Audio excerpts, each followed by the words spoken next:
O Fórum Brasileiro de Segurança Pública divulgou hoje o Atlas da Violência 2021.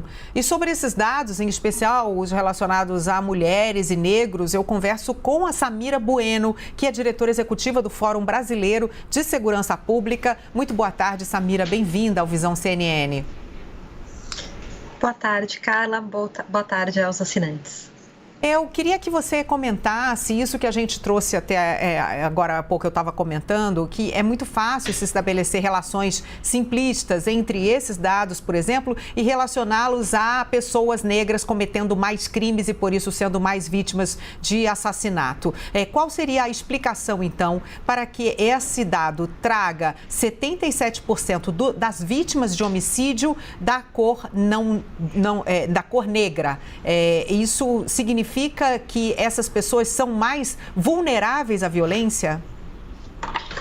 Com certeza, Carla. Eu acho que o que o Atlas divulgou hoje mostra um retrato em que a gente convive com dois Brasis.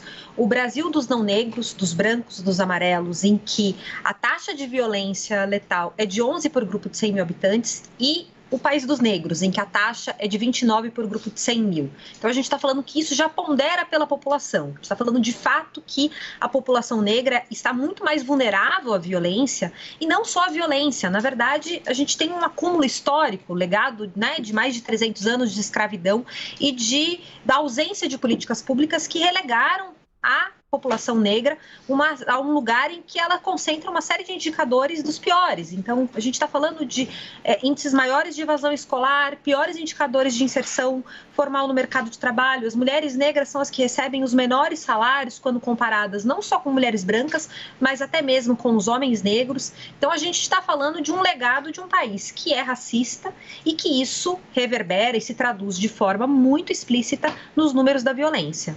E por que a mulher negra é a principal vítima de feminicídio, Samira? Porque é ela que tem mais dificuldade de acessar tanto os equipamentos estatais como redes de apoio. Quando a gente fala de violência, especialmente a violência doméstica, a gente fala de um tipo de violência que atinge mulheres de todas as raças e etnias, de qualquer classe econômica. A gente não tem uma segregação em relação a isso. Mulheres ricas sofrem violência doméstica, mulheres pobres sofrem violência doméstica, mas quando a gente está falando de mulheres mais vulneráveis do ponto de vista socioeconômico, mulheres negras, a gente está falando que elas têm uma rede de acolhimento e possibilidades de pedir ajuda em que isso é muito mais difícil. Então, a gente está falando, por exemplo, no Atlas, de um crescimento na última década de 6% na taxa de violência letal dentro da residência, que é o que a gente aproxima aí do que é a violência doméstica.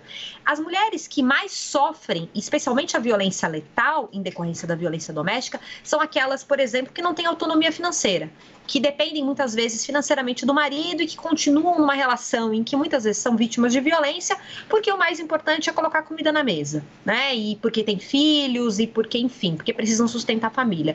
Então, a gente está falando que a violência por si só, ela não pode ser vista como algo isolado, ela tem que ser compreendida num contexto maior, que é de um país extremamente, profundamente desigual, em que hoje nós temos condições em que metade da população está numa situação de insegurança alimentar, em que os índices de desemprego são altíssimos e são ainda piores entre mulheres negras. Então, a gente precisa compreender esses números da violência à luz desses demais indicadores.